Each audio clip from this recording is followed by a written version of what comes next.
네, 안녕하세요. 반갑습니다. 3월 29일 오후 경기 분석 방송 시작해 보도록 하겠습니다. 자, 일단 오늘도 저희 방송 찾아주신 모든 형님들 다들 감사드리고요. 제가 멘트 시작하기 전에 앞서서 유튜브로 보시는 분들은 구독이라든지 좋아요 아직 안 하신 분들 구독 한 번, 좋아요 한 번씩만 눌러주시면 감사드리도록 하겠습니다.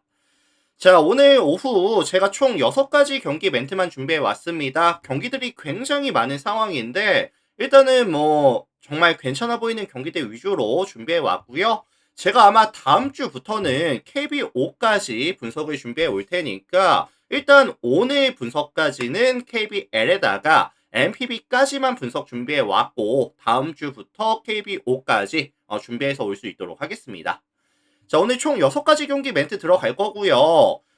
사실 유튜브로 보시는 분들도 멤버십이 오픈이 되어 있거든요. 전체 경기에 대한 분석표라든지 주목할 만한 탑부에 대한 경기들 체크해보고 싶다라고 하시는 분들은 많은 관심 또 참여까지 부탁드리겠습니다. 자, 어제 제가 제공했었던 전체 표였는데 이런 식으로 양식을 업로드해 드리고 있거든요. 그래서 많은 관심 참여까지 부탁을 드리겠고 넘어가 보도록 할게요. 자, 그리고 뭐 추가적인 질문이나 문의사항, 건의사항, 비즈니스적인 부분 말씀하실 거 있으시면은 제가 댓글에 메일 주소 남겨놨거든요. 댓글 통해서 문의 주시면, 메일 주시면은 답변 드릴 수 있도록 하겠습니다. 참고들 해주시고. 자, 그렇다면 이제 KBL부터 보면서 쭉쭉 들어가 볼 수 있도록 하겠습니다.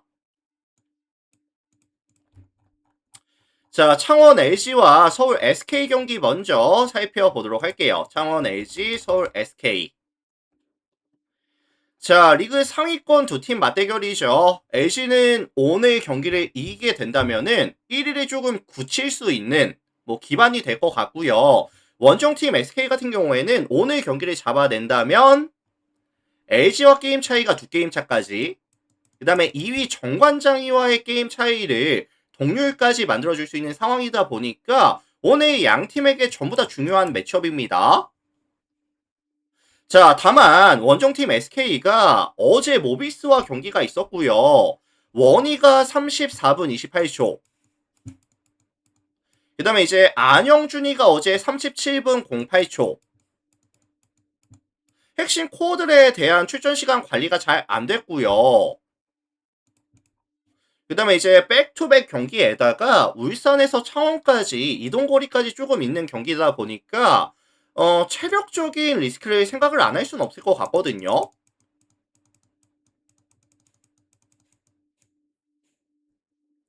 게다가 이번 시즌 SK는 홈과 원정에서의 야투 에버리지 차이가 분명히 나는 팀입니다. 원정 게임을 떠나갔을 때 아마 순수 야투 에버리지 자체가 좀 줄어드는 추세를 보여주고 있는 팀이라서 과연 오늘 LG를 만났을 때 에너지 레벨이 나올 수 있겠느냐, 야투 에버리지가 나올 수 있겠느냐, 이런 리스크들을 좀 생각해 주셔야 될 것 같긴 하거든요.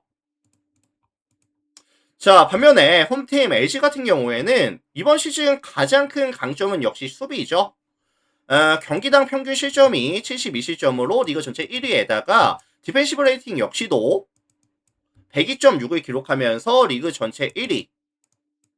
뭐 최근에도 이제 실점에 대한 억제가 나쁘지 않게 잘 되고 있고요. 시즌 평균 대비했을 때 득점력은 올라가는 추세. 특히나 최근에 뭐 양준석이라든지 유기상이라든지 뭐 타마요라든지 스팟업 자원들에 대한 슈터들에 대한 슛감이 많이 올라가는 추세를 또 보여주고 있는 상황이거든요. 그래서 시즌 평균 대비했을 때 더욱더 많은 3점 시도, 더욱더 높은 성공률까지 유지가 되고 있는 구간. 요것도 사실 변수가 될 수 있겠죠. 그래서 요거는 사실 LG가 수비도 되는 상황에서 공격까지 조금 흐름이 넘어오는 구간이라고 한다면 LG의 페이스대로, LG의 흐름대로 조금 경기를 이끌 수 있는 힘이 될 수 있다고 저는 보고 있습니다. LG 승이라든지 아니면 3.5 마행 가능성까지 같이 좀 언급을 드려볼게요. SK가 사실 백투백에서 LG 원정 가서 경기를 잡아내기가 그렇게 쉬운 작업은 절대 아닐 것 같거든요.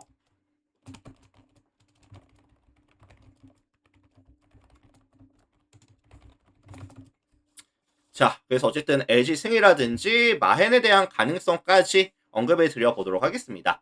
사실 LG가 이번 시즌 SK 만났을 때 경기력이 그렇게 좋지는 않았는데 이제 SK가 백투백 일정에다가 LG가 3점이 또 터지는 구간이라고 한다면 오늘 같은 날 한번 잡아내야죠. LG 승 일방적인 경기 가능성까지 언급을 드려보겠습니다.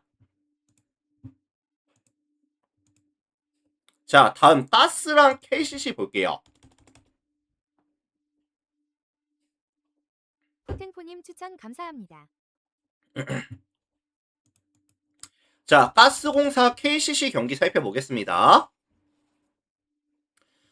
자, 이 매치업은 사실 6위 싸움 중인 KCC와 최근 다시 3연패 구간에 들어가는 가스의 매치업이거든요. 자, 원정팀 KCC 같은 경우에는 지금 굉장히 아슬아슬하게 6위를 지켜내고 있는 상황인데 7위 KT와 단 한 게임 차. 다만 지금 잔여 게임이 4게임이 남은 상황에서 KT와의 승점 차이가 동점이 된다라고 한다면 조금 더 유리한 팀은 KT거든요, 지금 현재. 그리고 사실 KCC가 오늘 가스전 이후에는 SK라든지 LG라든지 DB라든지 리그 최상위권의 그런 팀들이 만나는 일정이 남아있다 보니까 오늘 무조건 이겨야 돼요. KCC 입장에서는 무조건 승리를 가져와야 되는 상황이고,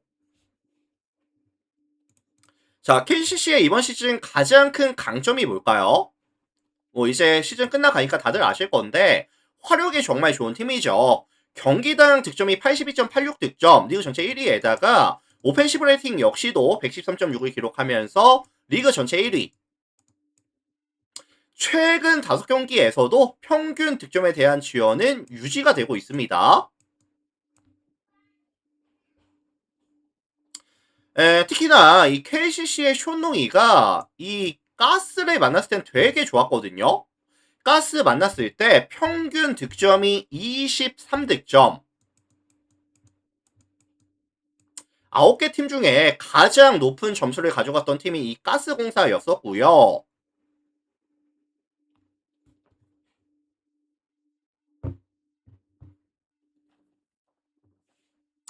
게다가 지금 가스 같은 경우에는 라거나가 있기는 하지만 보트라이트가 지금 결장 중이죠.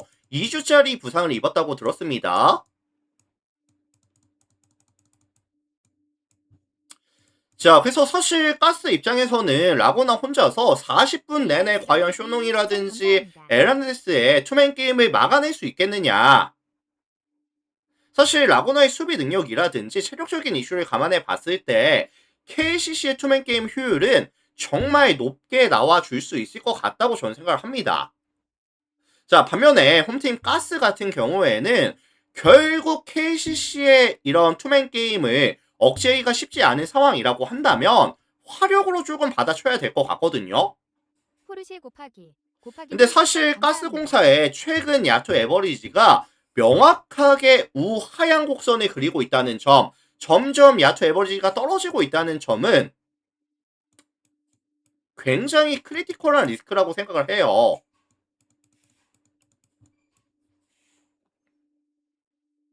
그래서 사실 순수 화력 싸움으로 대결이 들어갔을 때 KCC가 자신이 있는 매치업이 될 것 같고요. 뭐 동기부여적인 측면이라든지 뎁스적인 측면이라든지 뭐 KCC 승이라든지 아니면 일방적인 경기 아니면 다득점에 대한 가능성까지 같이 언급해 드려보도록 하겠습니다. 참고해 주시고,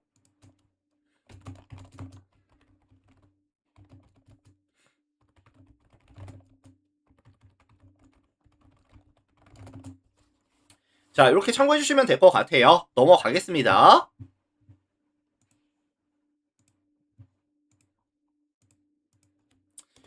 자, 다음 경기 서울 삼성과 수원 KT 경기 살펴보도록 할게요. 서울 삼성, 수원 KT. 자, 이 매치업은 제가 분석하면서 가장 먼저 눈에 띄었던 부분은 어제 삼성이 정관장이를 잡아내면서 71대 62로 잡아내면서 연승 구간에 들어왔거든요. 근데 사실상 지금 삼성 같은 경우에는 이대성이가 이제 시즌 아웃이 된 상황에다가 니콜슨이 마저 계약을 종료하다 보니까 사실 이번 시즌의 잔여 경기보다는 이제 다음 시즌에 준비하는 그런 제스처를 보여주고 있다라고 저는 생각을 하거든요. 게다가 어제 캐런 칸터가 40분을 뛰고 왔습니다. 어제 40분을 뛰고 온 상황에서 오늘 백투백 경기 칸터를 대체해줄 코어가 없다는 부분 역시도 삼성이 가져갈 수 있는 리스크가 될 수 있겠죠.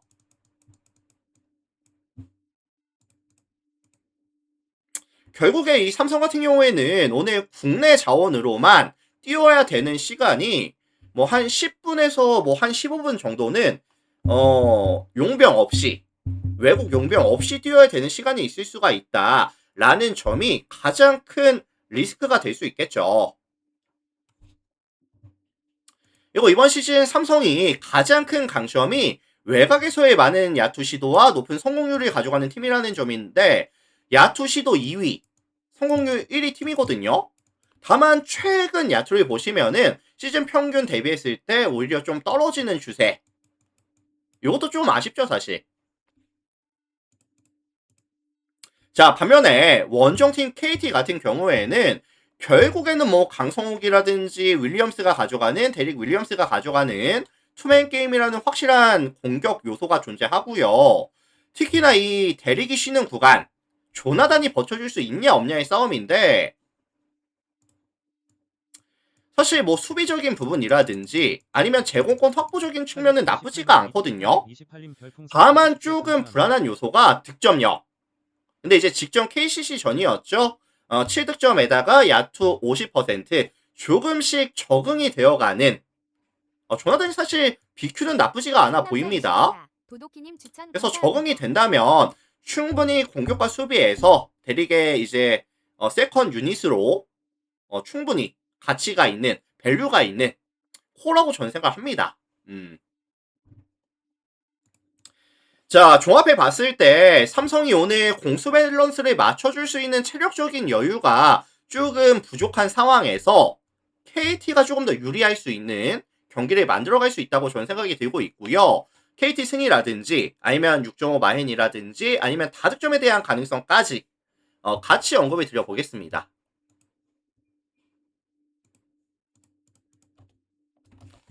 자, KT 승이라든지 아니면 6.5 마헨이라든지 아니면 164.5 기준 오바에 대한 가능성까지 언급을 드려보도록 할게요. KT 승마 5까지 말씀드려보겠습니다. 자, 이렇게 해서 일단 농구는 끝났고요. 야구 3가지 경기 살펴보고 마무리하겠습니다. 자, 야구 3개 살펴보고 마무리할게요.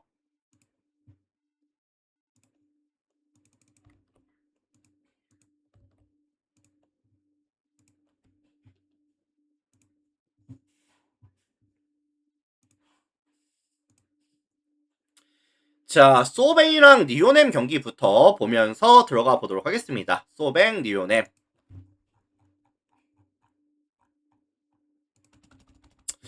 자, 홈팀 소뱅이 이제 리오넴을 만났을 때 개막전도 이겼고요. 어제 2차전까지 잡아내면서 이미 위닝 시리즈를 확보해 놨거든요. 오늘 3차전 대상 경기인데 어제 리오넴의 경기를 제가 좀 봤어요. 근데 사실 리오넴이 5회 1사 말루 기회를 병살 치면서 5회 말에 투수가 조금 흔들렸었고 투교 타이밍을 놓쳐버리면서 경기를 내어주고 왔거든요. 자, 오늘 소뱅의 선발은 카터 스튜어트가 등판합니다. 153kg짜리 페이스볼에다가 뭐 슬라이더, 커브, 스플릿까지 던져줄 수 있는 우한 파이어볼러 자원인데 뭐 구속이라든지 구위라든지 스플릿에 대한 밸류 자체가 굉장히 높은 자원이다 보니까 뭐 잘 던지거든요, 사실. 근데 아마 지난 시즌 부상으로 인해서 경기를 못 뛰었어요. 그래서 실전 감각이 조금 부족한 상황이고 아마 오늘 긴 이닝보다는 한 4이닝, 5이닝 정도 맞고 내려가지 않을까. 근데 사실 소뱅이 1차전, 2차전을 뛰면서 뭐 기무라라든지 아니면 에란디스라든지 아니면 스기야마까지 연투를 시키고 왔다 보니까 필승조 3인방을 연투시키고 왔다 보니까 오늘 카터가 긴 이닝이 출전이 안 된다라고 했을 때 투수 운영 자체가 조금 불안하거든요.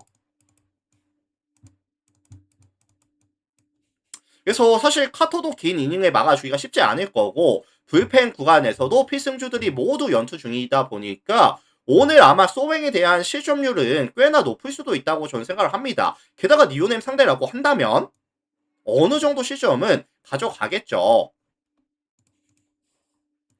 자, 반면에 그리고 이제 소뱅이 이제 1차전, 2차전 동안에 야수들의 집중력도 조금 아쉽긴 했어요. 실책이 3개가 나왔었거든요. 1차전, 2차전 포함 총 3개의 실책 나오면서 약간 수비적인 부분에서도 불안한 모습. 이것도 좀 아쉬웠죠, 사실. 자, 반면에 원정팀 리오넴의 선발은 아리아라가 등판합니다. 자, 지난 시즌까지는 이 아리아라가 소뱅에서 뛰었었거든요. 근데 이제 리오넴으로 자리를 옮겼고 오늘 데뷔전을 가져가는 상황인데 147kg짜리 포심, 투심, 커터, 그 다음에 뭐 슬라이더, 커브, 체인지업, 스플릿까지 굉장히 다양한 레파토리에다가 보더라인 피칭도 되게 좋은 편이거든요. 뭐 191.2이닝 동안 지난 시즌 29번의 경기 나오면서 2점대 ERA까지 사실 아리아라가 지난 시즌까지 소뱅에 있었다 보니까 소뱅 타자들이 이 아리아라를 잘 알고 거긴 하거든요. 근데 반대로 말씀해 드리면은 실전에서 얘랑 붙을 기회는 없었다. 그래서 이게 오히려 이제 강점이 될 수가 있겠죠. 자, 종합해 봤을 때 사실 투수 운영 이런 흐름에서 조금 더 여유가 있는 쪽은 니오넴이 될 것 같고요. 사실 오늘 아리아를 앞세우면서 수입까지는 매즈님 별풍선 면해줄 가능성이 조금 높다라는 생각이 들거든요. 그래서 니오넴 프렌이라든지 역배라든지 아니면 다득점에 대한 가능성까지 언급을 드려보겠습니다. 소뱅의 투수 운영 자체가 소뱅의 이런 수비에서의 실책들 자체가 저는 굉장히 크리티컬한 리스크라고 생각을 합니다. 니오넴이 사실 수입까지는 당하지 않을 것 같거든요.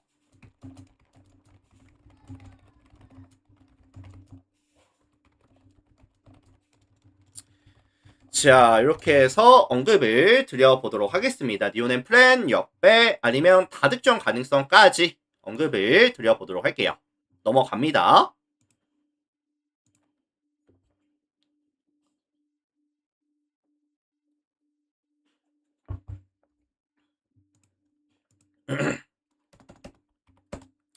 자, 히로시마 주니치 살펴볼게요. 히로시마 주니치. 자, 이 매치업은 제가 분석을 하면서 가장 눈에 띄었던 점이 뭐냐면 사실 료지가 선발로 나오는 부분? 이 친구가 사실 지난 시즌까지는 뭐 MPB를 좀 보시는 분들은 아시겠지만 클로저의 역할이었거든요. 그래서 기록을 보셔도 아시겠지만 지난 시즌 55번의 경기를 나오면서 52.1 동안 1.01의 WHP와 2.24의 ERA 클로저였습니다. 이제 선발로 보직이 변경이 되는 상황인데 사실 료지가 149kg짜리 페스볼에다가 뭐 커터, 커브, 스플릿까지 모든 구종의 플러스 구종 가치를 보여주면서 스토프가 굉장히 좋은 편이고요. 뭐 땅볼 유도라든지 정타에 대한 억제, 피 홈런에 대한 억제 등 강점이 되게 많긴 하거든요. 다만 이 친구가 선발로 전환이 되면서 스태미나적인 부분을 어떻게 잘 조절해 줄 수 있을지 이게 사실 가장 큰 리스크라고 생각을 합니다.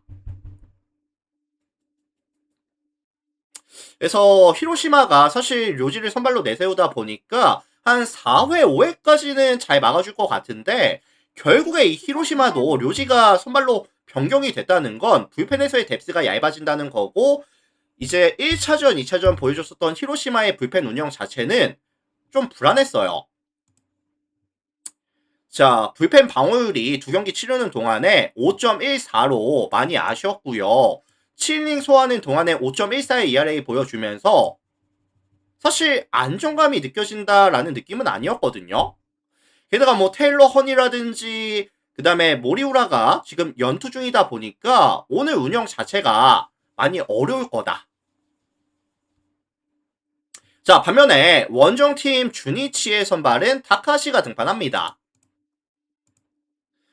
자, 타카시 같은 경우에는 153kg짜리 페스볼에다가 뭐 커터, 커브, 스플릿까지 던져주는 전형적인 파워 피처 스타일인데 뭐 구속도 좋고요. 구위도 좋은 편이고 커맨드까지 안정감이 있는 선수다 보니까 그리고 기본 이닝 이팅이 한 7이닝 정도 막아주다 보니까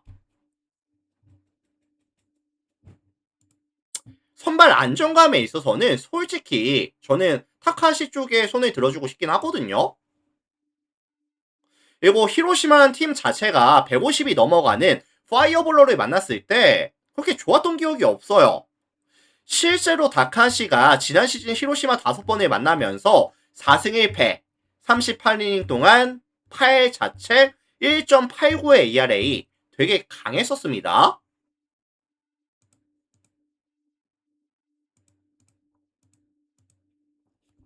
자, 종합해 보면은 사실 양 팀 다 지금 불펜이 약간 불안불안한 상황에서 선발 싸움에 있어서 더 긴 이닝을 안정감 있게 막아줄 수 있는 주니치가 조금 더 우세점을 가져갈 수 있다라고 생각이 들고 있고요. 사실 지금 주니치가 빠따 컨디션이 나쁘진 않거든요. 두 게임 나오면서 팀 타율도 3할 1푼 1리 나쁘지가 않았었다 보니까 요거는 뭐 주니치의 플랜이라든지 아니면 역배 아니면 다득점에 대한 가능성까지 언급을 드리면서 넘어가 보도록 하겠습니다. 요것도 주니치가 수입은 조금 피해줄 수 있는 경기가 될 것 같기는 하거든요. A 장훈이 님 추천 감사합니다. 자, 참고하시고 넘어가겠습니다.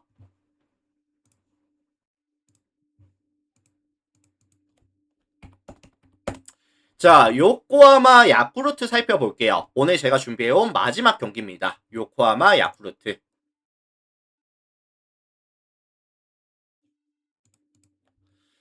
자, 원정팀 야쿠르트가 요코 원정 1차전, 2차전을 모두 잡아냈거든요. 위닝 시리즈를 확보했고요. 오늘 3차전 대상 경기입니다. 근데 사실 오늘 야쿠르트의 선발이 타카나시가 등판을 하는데 146kg짜리 페스볼에다가 커터, 뭐 스플릿, 커브까지 상하 로케이션을 주로 이용하는 자원이거든요. 근데 사실 구위가 좋은 편은 아니라서 조금 장타에 대한 리스크, 특히나 원정 게임에서 조금 약했던 모습이었고요. 지난 시즌 요코하마 만났을 때도 4번의 등판에서 2패, 23.2이닝 동안 13자책, 4.94 ERA 되게 약했던 모습들. 그리고 사실 지금 요코하마의 타선이 슈고 마키를 지금 1번으로 쓰고 있고요. 그 다음에 이제 뭐 사노라든지 그 다음에 이제 미야자키 그 다음에 이제 비시에도 이렇게 이어지는 상위 타선 자체가 저는 사실 밸류를 따져봤을 때 뭐 MPB 12개 팀을 모아놓고 보는 와중에서도 가장 밸류가 높은 팀 중에 한 팀이 저는 요코하마라는 생각이 들거든요. 그래서 사실 타카나시가 오늘 원정 게임에다가 상성에서 조금 안 좋았었던 요코하마 만나는 데다가 오늘 구장 자체도 타자에게 좀 더 친화적인 구장이라고 한다면 타카나시에 대한 기대값 자체는 좀 낮게 잡아줄게요, 사실. 높게 잡아줄 수가 없을 것 같습니다. 자, 반면에 요코하마의 선발은 이시다가 등판을 하는데 145kg짜리 포심에다가 슬라이더 스플릿까지 뭐 커맨드도 괜찮고 이제 낮은 종 공략 볼 끝도 나쁘지 않은 자원이거든요. 그리고 이제 볼렛에 대한 비율도 볼질에 대한 비율도 안정감이 드는 선수다 보니까 WHP 자체가 1.01로 되게 안정감 있는 모습.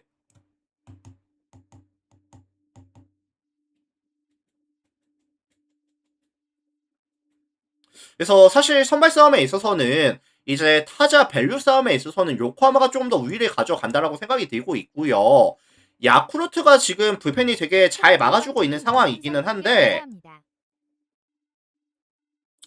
얘네가 이제 호세 쿠엘라다죠. 또 클로저를 연투시킨 상황이다 보니까 불펜 구간에서도 요코하마가 밀릴 만한 지표가 저는 없다라는 생각이 듭니다. 그래서 뭐 요코하마 승리라든지 아니면 좀 일방적인 경기 가능성까지 같이 좀 언급을 드려볼게요. 자, 그래서 이거 종합해 보면은 요코하마 승리라든지 아니면 뭐 1.5 마행 가능성까지 같이 언급을 드려보겠습니다. 참고들 하시면 될 것 같고. 자, 오늘 제가 준비해온 분석 자료는 여기까지 해서 총 6가지 경기 살펴봤고요. 오늘 저의 분석 멘트가 뭐 도움이 됐다든지 잘 들었습니다 라고 하시는 분들은 유튜브 형님들 나가시기 전에 구독 한번, 좋아요 한 번씩만 눌러주시면 감사드릴 수 있도록 하고요.